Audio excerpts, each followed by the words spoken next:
হ্যাঁ, উৎসবের পরে উৎসব, আর এই উৎসবটা আসলে সবার, ধর্ম বর্ণ নির্বিশেষে সবার জন্য এই উৎসবটা। রাত পোহালেই বৈশাখ, আমাদের প্রস্তুতি অলমোস্ট শেষ। আর স্ট্রাকচার কিছু বাকি আছে, ওটাও শেষ হয়ে যাবে আজকে রাতের মধ্যেই। তো আশা করি আমরা সকাল 9টার মধ্যেই সব কিছু তৈরি করে আমরা মঙ্গল শোভাযাত্রার জন্য প্রস্তুতি গ্রহণ করে ফেলবো। এই তো। কি কি তৈরি করছেন? আমাদের আছে এবার বন রুই আছে, পাখি আছে, হাতি আছে, টেপা পুতুল আছে। ঈদের পরপরই একদম দুদিন পরে পহেলা বৈশাখ, এটা আসলে বাড়তি একটা উন্মাদনা কাজ করছে কিনা? হ্যাঁ, উৎসবের পরে উৎসব, আর এই উৎসবটা আসলে সবার, ধর্ম বর্ণ নির্বিশেষে সবার জন্য এই উৎসবটা। তো সেক্ষেত্রে মনে হয় যে মানুষের সমাগমও বেশি হবে, আমরা আশা করছি। আর সবাইকে অনুরোধ করছি সবাই যাতে মঙ্গল শোভাযাত্রায় এসে আমাদের সাথে যুক্ত হবেন। কতদিন ধরে আপনারা একটা প্রস্তুতি নিচ্ছেন? 1 মাস ধরে আমাদের এই প্রস্তুতি চলছে। এই তো আজকেই শেষ দিন, আপনারা এসে ঘুরে যাবেন। আমাদের প্রস্তুতি বলতে গেলে প্রায় শেষের দিকে, এখন যা হচ্ছে সব হচ্ছে আমাদের একদম লাস্ট মোমেন্টের জন্য যা করা যায় আর কি। আমাদের এখন মাস্কের প্রোডাকশনও বেশ আছে এবং আমাদের কেনাকাটাও বেশ ভালো যাচ্ছে।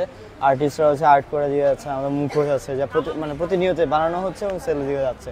এবং আলহামদুলিল্লাহ বেশ ভালোই আমাদের প্রিপারেশনটা বেশ আগের থেকে বেশ, আমরা যে আশাটা করেছিলাম হয়তো থেমে যাবে বা আটকে থাকবে, সেটা হচ্ছে না। আমরা বেশ ভালো মতোই আগাতে পারছি এবং আশা করি হচ্ছে নতুন বছরকে আমরা বরণ করে নিতে পারবো আমরা নববর্ষ। প্রায় 1 মাসের উপর থেকে হচ্ছে আমার প্রিপারেশনটা হচ্ছে এবং প্রায় শেষের দিকে আশা করি আমরা দেখতে পারবেন মঙ্গল শোভাযাত্রা। আমাদের এবারে হচ্ছে যে মুখোশ আছে, পেঁচা, বাঘ, তারপর নতুন একটা এডিশন হয়েছে হাতি আছে আমাদের এবার। আর হচ্ছে যে আমাদের যে রেগুলার যেটা হয় আমাদের ছোট ছোট মুখোশ, পেঁচা, তুহিন পাখি, তারপর হচ্ছে যে বিভিন্ন সরা, মাটির সরা এবং পেন্টিং তো আছে। এছাড়া স্ট্রাকচার দিকে যদি যান তারপর দেখতে পারবেন টেপা পুতুল আছে, ময়ূর আছে, তারপর হচ্ছে একটা সংমিশ্রণ প্রাণী আছে এবং অনেক কিছুই আছে যেটা বাংলার কালচারকে রিপ্রেজেন্ট করে। এবং বাইরে হচ্ছে যে আমাদের রিক্সা পেন্টিংকে রিপ্রেজেন্ট করা, আবার আমাদের স্কুল ঘরটা নতুন সাজানো হয়েছে রিক্সা পেন্টিং দিয়ে, এগুলো সবই আছে নতুন আঙ্গিকে এবং আপনারা দেখলে হচ্ছে ভালো লাগবে আর কি। একটা বিষয় হলো যে দুদিন আগে ঈদ হয়েছে এবং দুদিন পরেই পহেলা বৈশাখ, দুটো উৎসব একসাথে সব মিলে আসলে বেশ ভালোই। হ্যাঁ, একটা চাপ তো ছিল যে খুব একটা চাপের মধ্যে বেচা কেনা, তারপর হচ্ছে আমাদের মঙ্গল শোভাযাত্রা ঠিক মতো সময় মতো নামাতে পারবো কিনা। তো হ্যাঁ, এই সব সংখ্যার সাথে নিয়েই হচ্ছে যে শেষ পর্যন্ত ভালোই হচ্ছে, আশা করি হচ্ছে শেষ পর্যন্ত শেষ করতে পারবো। এবং ঈদও যারা ঢাকায় ছিল ঢাকায় কাটিয়েছে এবং ঢাকায় ঈদ কাটিয়ে আবার আমাদের সাথে যোগ দিয়েছে কাজে, আবার অনেকে আছে এখানে ঈদ যাপন করেছে একজনের সাথে, ঈদ আর বৈশাখ একসাথে।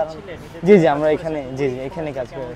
বেশ ভালোই আমাদের বন্ধুদের সাথে একসাথে ঈদ উদযাপন করা, সিনিয়র ভাইয়া আপু যারা আছেন সবার সাথে এনজয় করা, সাথে নববর্ষ প্রস্তুতি অন্য এদের জন্য কাজ করা হয়েছে। ঈদ পালনও হয়েছে পরিবারের সাথে, পরে এখানে সময় দিয়ে গেছি, কারণ কোনো কিছু ছেড়ে তো কিছু করা যায় না, সবই একসাথে চালা যেতে হবে।